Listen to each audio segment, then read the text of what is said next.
Shaping Futures hold a special place in my heart. What is the biggest change in your life because of this opportunity?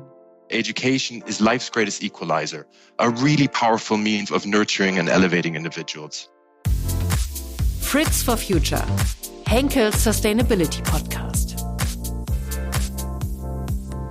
The initiative changed my life. Before I entered the program, I didn't really know what my future would hold for me. Now, because of the initiative, I have so many great opportunities and for which I always be grateful. What Margie refers to here is called the Shaping Futures initiative by Schwarzkopf. Shaping Futures has made it their mission to empower disadvantaged young adults from all over the world and to support them in creating a happy and self-determined life. But what is it that Shaping Futures does exactly? What does their support and help to these young adults from challenging backgrounds look like? And how, in the end, does the initiative change their lives? That's what we want to talk about with our two wonderful guests in today's episode. We are connected to Kai Görlitz, who is based in Hamburg, Germany, and works as a global manager for CSR and sustainability at Henkel, and is responsible for Shaping Futures. Hello, Kai. We are so happy to have you here on Fritz for Future. Hi, Janine. So happy to be here. Thank you for having us. And you have heard her already in the beginning. We are also joined by Margie, who is one of the recent graduates from the Shaping Futures initiative and currently resides and works in Dubai. A warm welcome to you as well, Margie. Hello, nice to meet you. Great to have you here.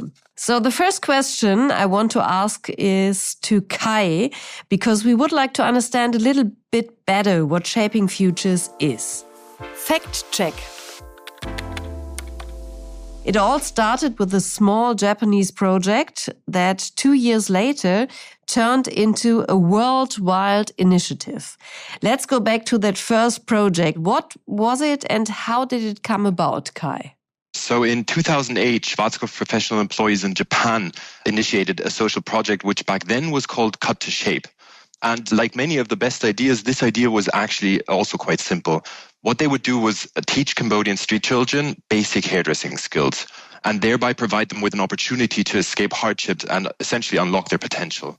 And this local project then gained attention during a business trip to Japan by our creative director, Simon Ellis. And I think what's remarkable is that he initially was particularly moved by the profound impact it had on the volunteers, with one of them actually sharing how it had transformed their entire perception of their job. What really struck them was the power of imparting these skills and the amazing impact it could have on someone else's life. And so, inspired by the success of this initiative, Schwarzkopf Professional then decided to expand this opportunity internationally. And so in 2010, in collaboration with SOS Children's Villages, which is one of the world's largest orphan charities, Schwarzkopf Professional launched this initiative globally. There's one claim on your website I love very much. Transforming lives through hairdressing. That sounds fantastic. What does that mean? It does, doesn't it? And the beauty is it's not an exaggeration.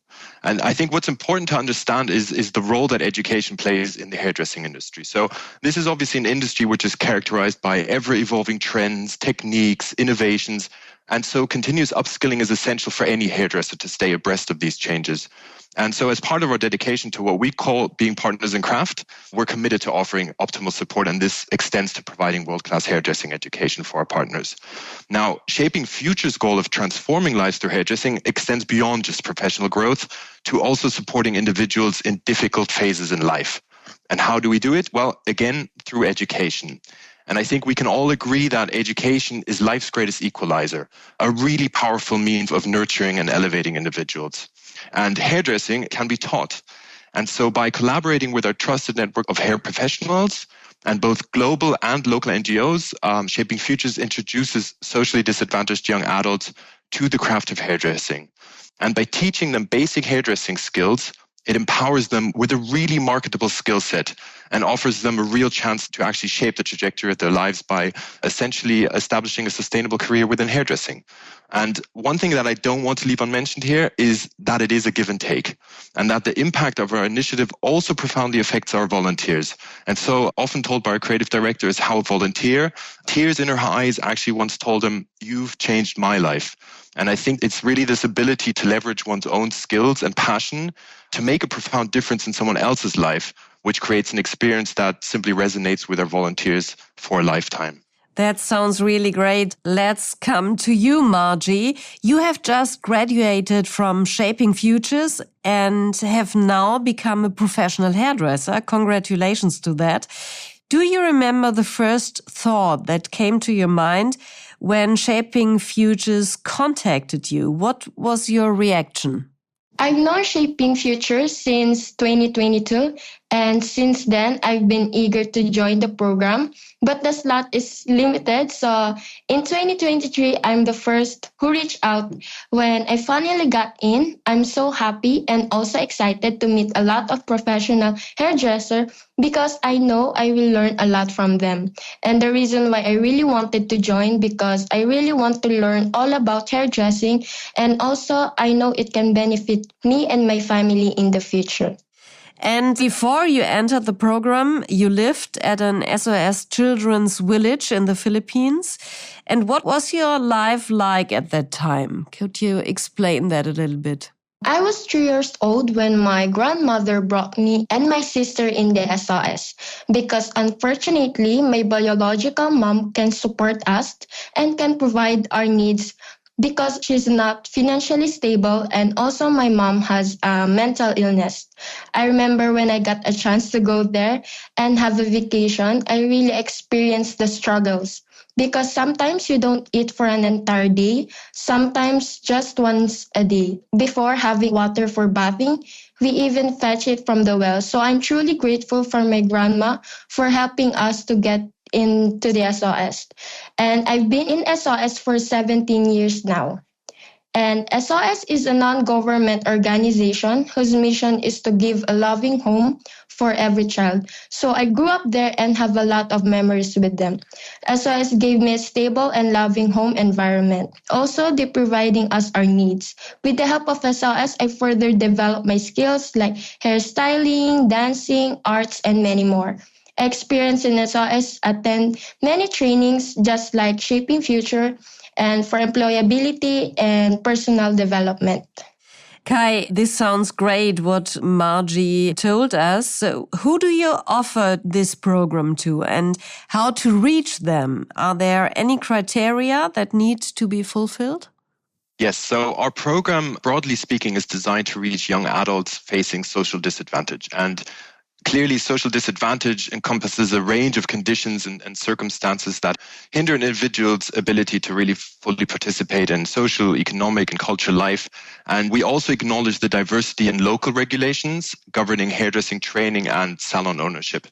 And so while a condensed 6-week training covering basic hairdressing techniques and also connecting students with potential employers may work in some countries, it's not universally applicable. And so our primary focus is always on delivering tailored training programs that address local market needs, specifically targeting young adults encountering barriers to entering the job market. And I think the overarching goal can be always described as enhancing their employability and dismantling these barriers. And I think maybe just to give you a better idea of the scope of our initiatives, in the past, we ran a program training individuals with hearing difficulties as deaf stylists.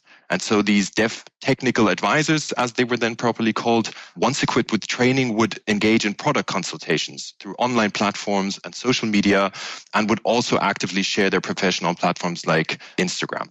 Another example, in Spain, our ongoing program in Barcelona and Madrid focuses on training young adults with Down syndrome as salon assistants, again, facilitating their entry into the job market. And of course, our efforts also extend to young adults like Margie from SOS Children's Villages, who may lack the networks and role models more readily available, I guess, to those growing up within, let's say, traditional family structures. And so to ensure the program reaches those that can really benefit most, we always collaborate closely with our local partners and organizations during this recruitment phase. And this also involves vetting their motivation and providing upfront opportunities for them to assess their genuine interest in pursuing a career in hairdressing. Okay, and after getting the certification, and that is very important, Shaping Futures does not leave the young adults on their own. So the initiative has a lot of partnerships with hairdressers and salons all over the world, with the aim to provide the young graduates with job opportunities at the partnering salons. And this is how you, Margie, are in Dubai right now. Where do you work there? I work in the Tips and Toes, the largest chain of salon in the UAE. Okay, that sounds great. From today's perspective, what does the program mean to you, Margie? What is the biggest change in your life because of this opportunity? Shaping Futures hold a special place in my heart.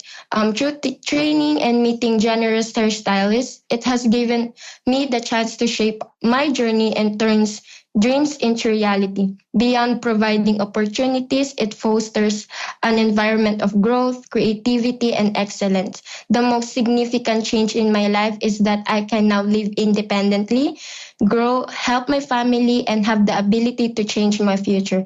And also, I have a stable income and now working abroad, not only working, but also has a chance to travel.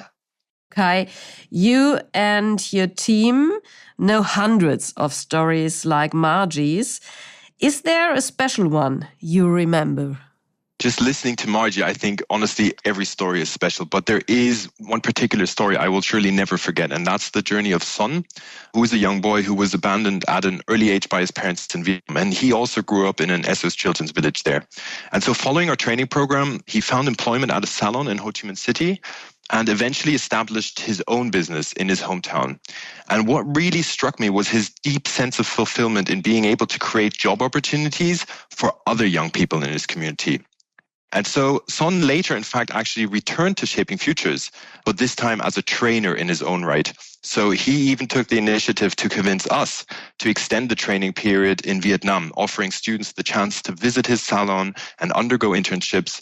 And I think this really exemplifies Shaping Futures coming full circle, with individuals like Son not only benefiting from the program, but actively contributing to it. And so over time, also attending events and speaking with colleagues from around the world who've in the past been part of the program, I've really encountered countless stories of former students who are now successful hairdressers. And they oftentimes actually share how they still follow the work and development of their former students on social media. And you tell that it fulfills them with a really deep sense of pride and accomplishment. And quite recently, we in fact had a student who transitioned into a role as educator within our own company. And so, yeah, it's generally heartening to see how the initiative has made such a positive impact over the years and created ripple effects that really extend far beyond this initial training period. As you know, Kai, in Germany, we currently face the problem of not finding enough young talents for the hairdressing industry. So keeping this in mind, does Shaping Futures kill two birds with one stone?